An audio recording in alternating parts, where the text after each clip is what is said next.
Now this is all about the congenital hypothyroidism. Now I'll be talking about acquired hypothyroidism. So in hypothyroidism, 99% is primary, less than 1% is due to TSH deficiency, and Hashimoto's thyroiditis is the most common cause of acquired hypothyroidism, and it is associated with TPO antibodies and less commonly thyroglobulin antibodies. And iatrogenic hypothyroidism can occur because of radioactive iodine therapies. And the further we can even see subacute thyroiditis leading to acquired hyperthyroidism, where we get a palpable and painful thyroid gland, and the etiology could be viral, and it is self-limiting, and in some cases we may require steroids and NSAIDs.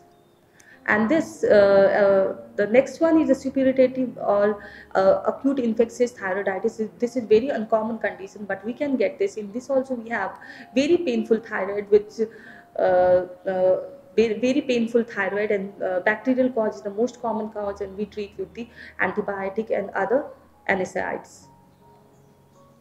Now, how does a patient of acquired hypothyroidism present? The symptoms would be general slowing down. So, when you meet the child with hypothyroidism, you will always get a history that mother will tell that the child is very slow. He does not understand what we are talking about. He is not interested in his studies, and the same thing has to be taught to the child again and again. So there is general slowing down. Child will be very lethargic, and he does not want to interact to his surrounding with his peer groups. Child may be very depressed, and there can be modest weight gain.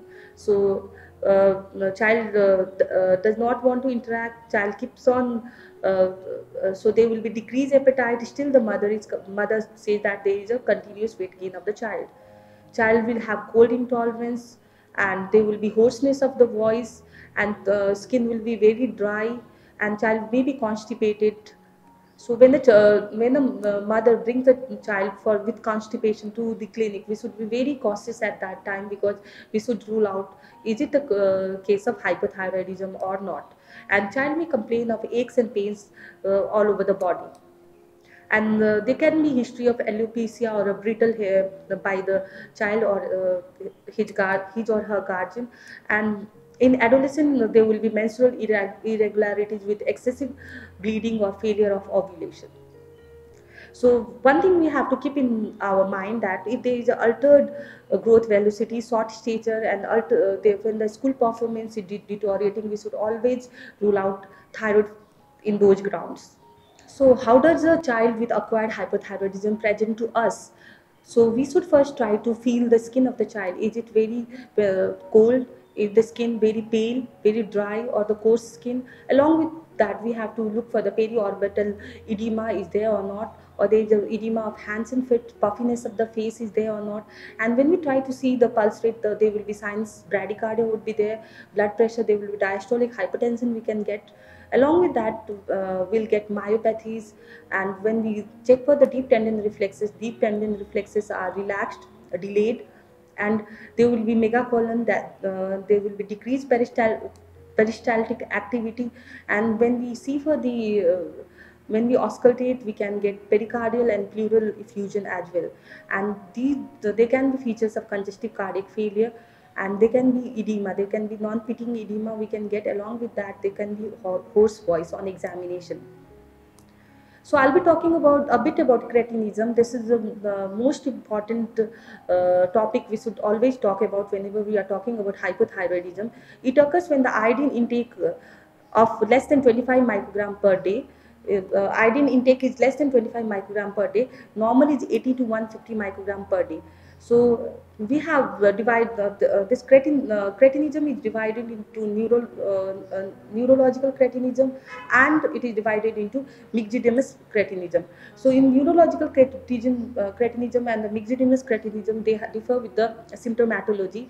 Neurological cretinism is the child present as deaf, mutism is there, they can be squint, they can be proximal spasticity, rigidity, they can be cerebellar, and oculomotor disturbances can be there. But in case of myxodemus cretinism, there will be retarded psychomotor development, there will be short stature, coarse faces, there could be myxedema. With these clinical features, we can differentiate neurological and myxodemus cretinism. Now I'll be talking how to approach to a infant with congenital hypothyroidism. So when we have a clinical suspicion of congenital hypothyroidism, we send serum T4 and TSH level. If serum T4 TSH level comes to be normal, we can directly rule out this is a case of congenital hypothyroidism. But if this is abnormal, then we have to go for T4. When the T4 is decreased and there is normal thyroid stimulating hormone, this denotes this is a case of hypothalamic pituitary hypothyroidism.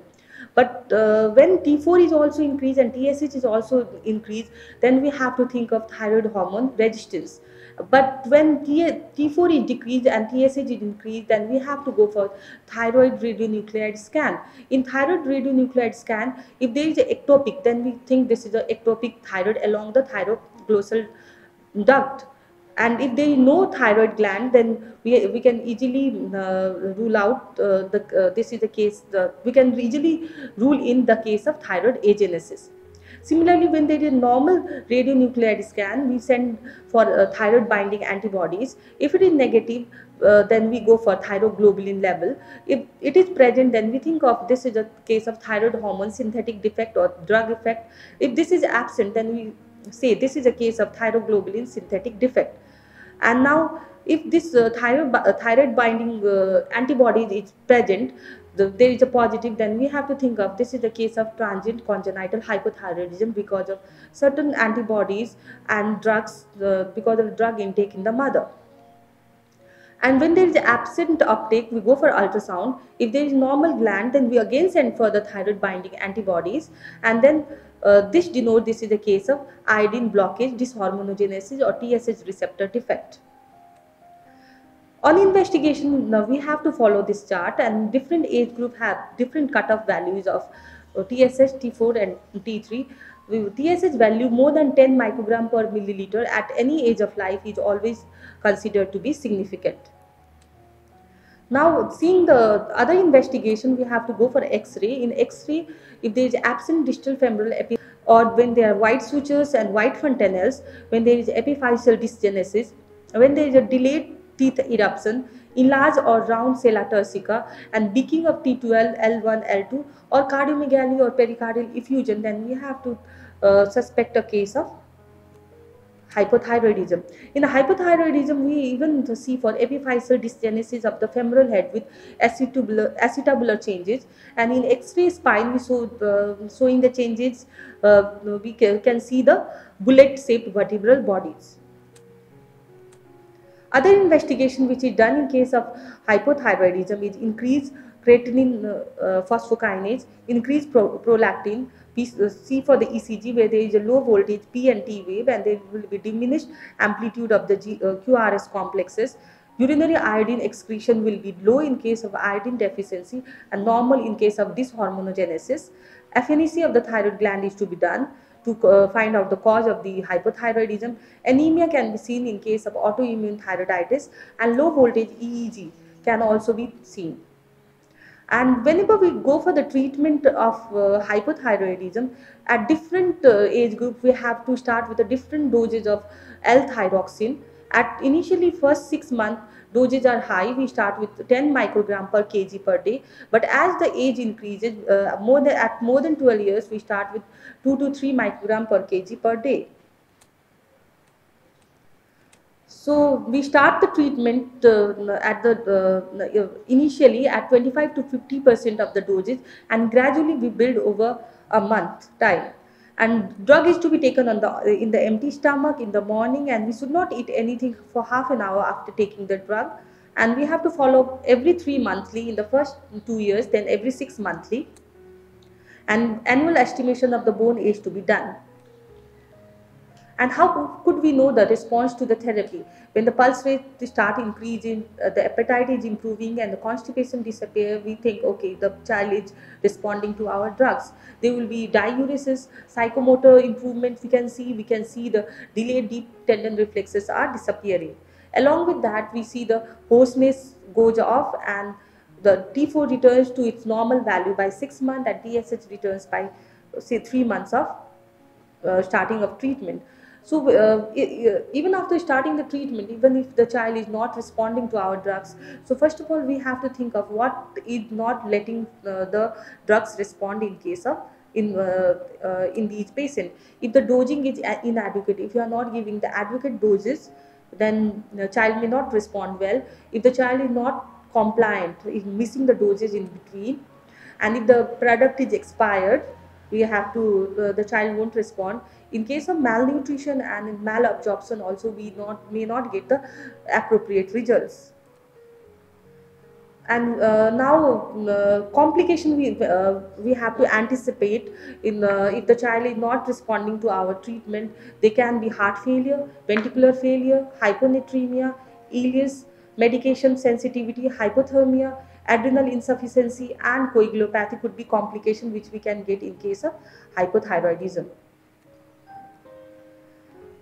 Now, talking of the myxedema coma, this is one of the rare endocrine emergencies, and the complication of long-standing decompensated, untreated hypothyroidism, we get a myxedema coma.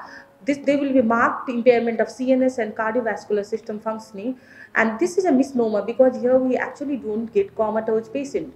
So this is a misnomer because obtunded and comatose patients are very few in case of myxedema coma. There will be altered mentation, defective thermoregulation, and precipitating events or illness may be there.